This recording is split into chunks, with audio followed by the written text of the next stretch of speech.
Hi guys, I'm Carl Senya, also known as Boss Carl.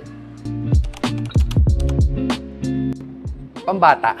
Yun yung expectation ko talaga. So, alam ko lang nun, mag-e-enjoy, lalaroin yung pambata na, ikaw, matanda ka. So, yun. Una, sobrang responsive. Konting input sa bike, nagre-react yung bike. So, bawal masyado yung big movements.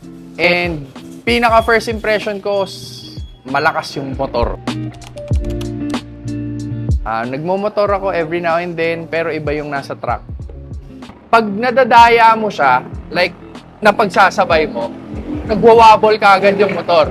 So, ikaw mismo makakapag self-correct ka na, ay, mali yung ginawa ko.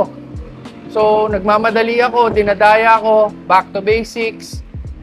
Iisa-isahin ko ngayon. Although mas mabagal ka sa track, pero nakakapag self-correct ka na.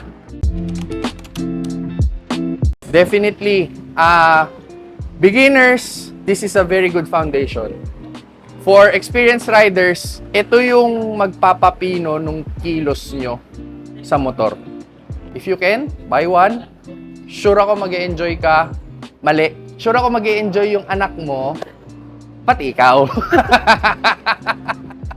Yun po, maraming salamat po, Boss Thank you Carl. po.